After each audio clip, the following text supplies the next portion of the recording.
Chapter 4. What Frightened the Fair Gwen. Freak's not in my room for 10 minutes before he sets me straight on the fair Gwen. He's able to hump down the steps by himself, except for he makes him sort of out of breath. You can hear him wheezing, or I guess you'd call it panting, like a dog does on a hot day. He gets into my room, and I close the bulkhead door, and he goes, Cool. You get to live down here all by yourself? I eat upstairs with Grim and Graham.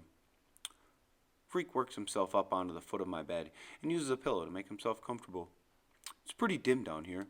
The only daylight comes from one basement window, but it catches him just right and makes his eyes shine. Graham must be your grandmother, he says. Grim would be, I suppose, a sobriquet for your grandfather, based on his demeanor? I go, huh? Freak grins and pushes back his yellowy hair, and he goes, Pardon my vocabulary. Sobriquet means nickname, and demeanor means expression. I merely postulated that you call your grandfather Grim because he's grim. Postulate means, I know, I say, which is a lie. Except I can guess what he means, figure it out that way. So, how come you call your mom Fair Guinevere? Is that a nickname? Freak is shaking his head. I can see he's trying not to let on that he's laughing inside. Guinevere, he finally says, catching his breath. The fair Guinevere from the legend of King Arthur. You know about the legend of King Arthur, right? I shrug. The only King Arthur I know is the brand of flour Graham uses. And if I say that, I'll really sound like a butthead.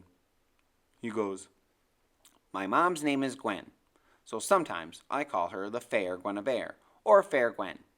King Arthur was the first king of England, way back when there were still dragons and monsters in the world.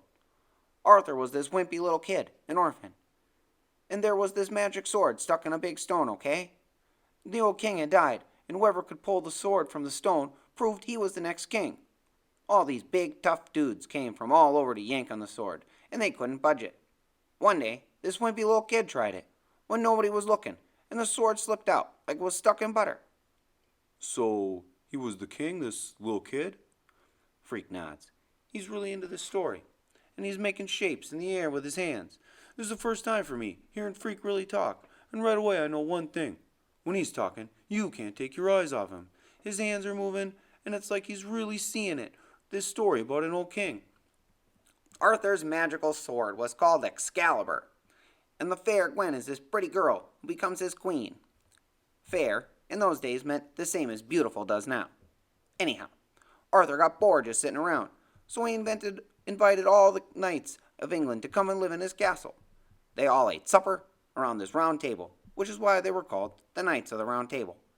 Every now and then, King Arthur would send them off on special secret missions, which in the old day they called quests. They had to slay dragons and monsters and evil knights. I assume you know what a knight wears into battle. I think so, but I like hearing Freak talk, so I go, better tell me. And that's when I find out why he's so interested in some clanky old knights. Because Freak really lights up and goes, The knights were the first human versions of robots. They wore this metal armor to protect them and make them invincible. When I get my stuff unpacked, I'll show you the pictures. It's pretty amazing, really.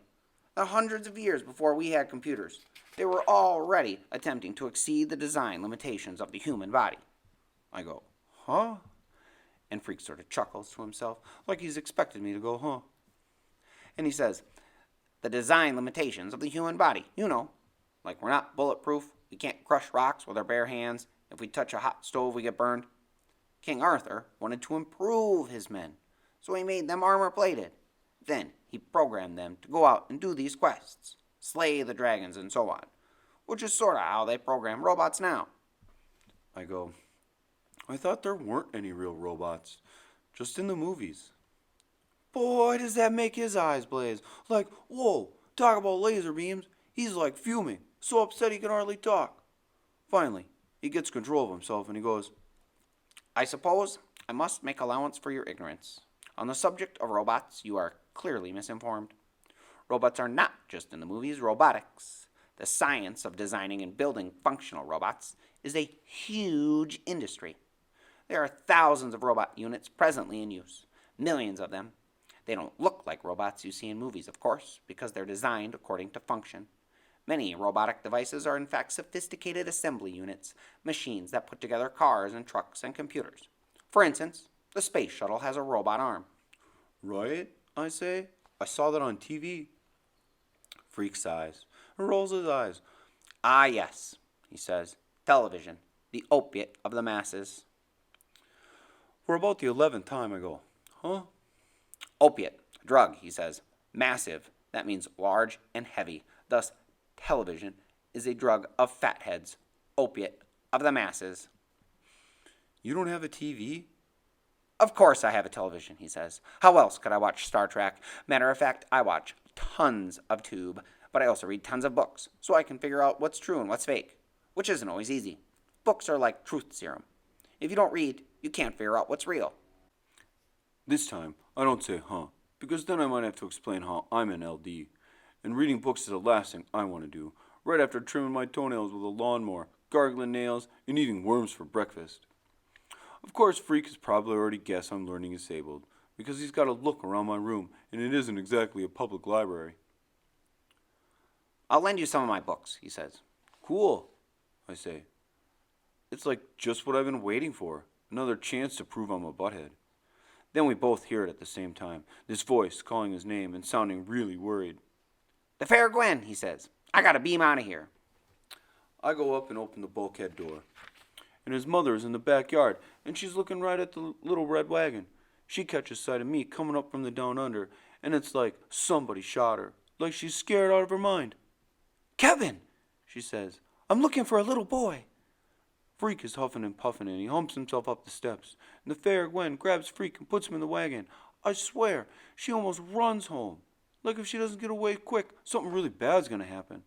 Freak is in the wagon, and he's trying to look back at me, trying to shrug his shoulders, and let me know he doesn't understand what's got into the fair Gwen. But I know. It's pretty simple, really. She's scared of me.